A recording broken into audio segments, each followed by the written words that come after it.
In a world filled with astonishing powers and unimaginable potential, Barry Allen, a seemingly ordinary man, is forever changed when a bolt of lightning bestows on him an extraordinary gift, the Speed Force.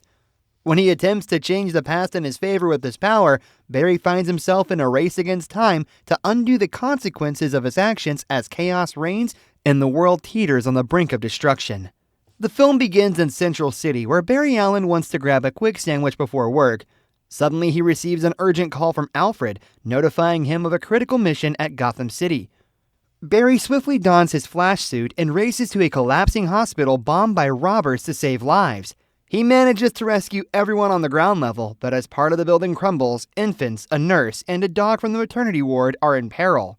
With his waning energy due to hunger, Barry ingeniously breaks into a vending machine, munching on snacks to replenish his strength, and heroically saves all the endangered lives.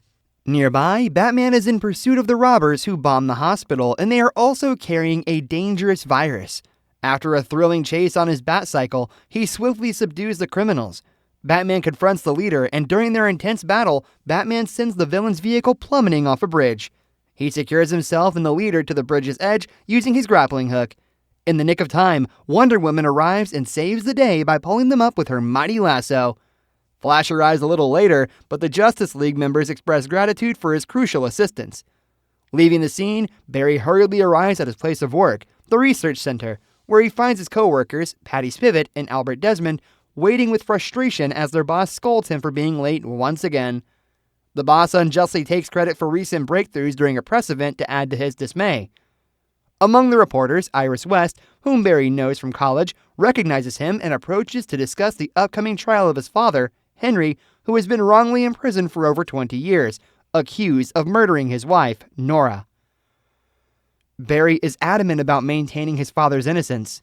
Barry later calls Henry to discuss the security footage from the store where Henry was during Nora's death, trying to establish his alibi. Unfortunately, the footage doesn't clearly show Henry's face, leaving Barry concerned about its admissibility. Barry then dons his flash suit and races back to his childhood home. On getting there, a powerful flashback transports him to the tragic day when Nora lost her life. In the vivid memory, young Barry watches Henry leave to fetch a can of tomatoes that Nora needs for dinner. When Henry returns, he hears Nora's screams and rushes to the kitchen, where he discovers her lifeless body with a knife in her chest. Helpless and horrified, Barry can only watch as his father cradles his mother in sorrow. Barry then starts to run incredibly fast, to the point where he begins to see all of the day's events leading up to the moment he has to save the babies. He realizes his incredible speed might enable him to travel a day back in time, leading him to share this revelation with Bruce.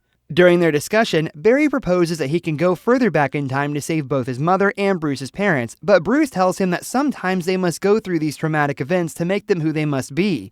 He urges him to forget the past and live his life, as he could destroy things by going back to the past to alter situations that happened then. Bruce leaves, and Iris meets with Barry about Henry's case. Through their conversation, Barry becomes convinced there might be a way to undo Nora's death. The plan is to go back in time and put the canned tomatoes in Nora's shopping cart so that she never forgets it and Henry never has to leave the house. Barry runs back to 2001 and does exactly that, successfully preventing Nora's death, allowing for a timeline where Barry still has both of his parents. However, when Barry tries to run back to 2023, Dark Flash attacks him and he ends up in 2013, landing right in front of his house.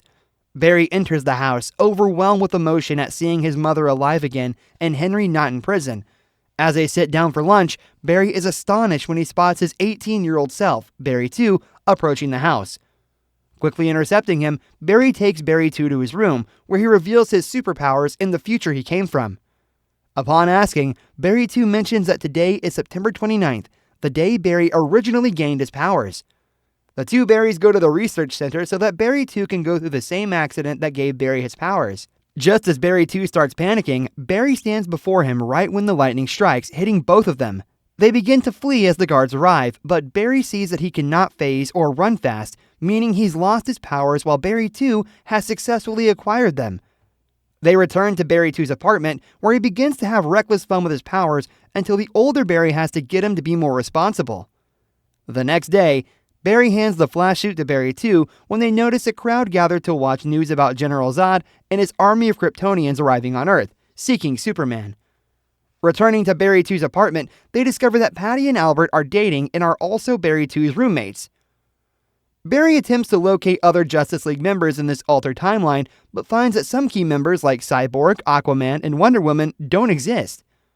Victor Stone hasn't become Cyborg yet, and Thomas Curry didn't marry Atlanta and have Arthur. The two Barrys visit Wayne Manor and meet an older, reclusive, and lonely Bruce who has become an older version of himself since the death of his Alfred. Bruce became bitter and retired from his role as Batman after Gotham City became safer. Barry explains his alternate future, and Bruce reveals that he accidentally opened other timelines in the multiverse. Bruce also declines to help him locate Superman, so the Barrys sneak into the Batcave and begins researching on Bruce's computer, trying to find the location of Superman. After some time, Barry becomes frustrated with his younger self's immaturity and silliness. He cannot bring himself to admit why he went back in time in the first place. He talks to Bruce over the camera, eventually convincing him to assist. Bruce decides to don the Batsuit again and hands the Barrys a file containing information on a Kryptonian captive in a Siberian facility.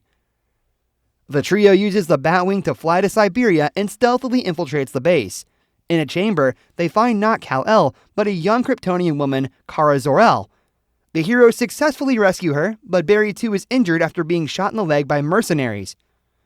Batman manages to get them to safety with an explosive charge, but as they are exposed, the mercenaries surround them. At this critical moment, Kara is revitalized by the sun's energy and fiercely fights off the mercenaries before briefly losing consciousness again. As the group returns to Wayne Manor, Kara reveals herself as Kal-El's cousin, sent to protect him after the destruction of Krypton. After learning that Zod is on Earth, she wears her Supergirl suit and fights. Barry 2 tries to convince her to aid them in saving the world, but Kara distrusts humans for them imprisoning and experimenting on her. When she flies out to find Zod, Kara sees him with his henchwoman, Fiora, just before they execute a soldier for failing to bring him Kara. She then witnesses the other Kryptonians slaughter the soldiers before reinforcements arrive. Barry then asks Bruce for help in recreating the lightning storm to give him back his powers. They set up a machine to do it, but after the initial lightning strike, Barry 2 tries to get Bruce to stop because Barry looks hurt, though he tells Bruce to turn it on again. The circuits in the machine end up fried, but Kara flies in and pulls Barry high above the clouds to get a more effective lightning strike that successfully returns his powers. Kara returns after witnessing Zod and Fiora killing humans. The heroes then resolve to go out and stop Zod. Zod prepares his world engine to terraform Earth as he previously tried to. The two Barrys and Kara speed in to fight the Kryptonians, with both Flashes trying to figure out effective ways to take on invincible warriors. Zod sends out his brutish henchman, Nam-Ek, to provide a more challenge while Batman flies above in the Batwing to provide support. Kara confronts Zod, who says they have been pursuing her all along, not Kal-El, to gain her blood for the Codex to rebuild Krypton. After Zod confirms that Kal-El is dead, Supergirl begins to fight the villain. Zod and Fiora overpower her, and Zod impales Kara, successfully extracting her blood. Batman also sacrifices by crashing his jet into Zod's jet, but does not manage to destroy it. The Barrys, devastated by losing their allies, decide to travel back in time to save them. However, Kara is still killed, and Batman dies after a fight against Namek. Barry mourns Bruce before they succeed in blowing Namek up, and then using part of his armor to impale Fiora. Barry 2 then starts to run back, with Barry going after him. They get stuck in their Speed Force because every timeline always results in Kara and Bruce's death and Zod destroying Earth. As Barry tries to stop Barry 2, he becomes angrier and angrier because he believes he can stop the deaths and destruction from happening until they are met by the Dark Flash. That started the mess and just happens to be a much older Barry that has not stopped trying to fix everything. At this point, Barry realizes that the Dark Flash is a future version of Barry 2, who has come to resent him for changing the past. Dark Flash has spent years traveling through time, trying different permutations without success, and believes he must kill Barry to save the world. As a result, multiple worlds and timelines begin collating, featuring different Flashes, an alternate Batman, alternate Supergirl, and many alternate Supermen.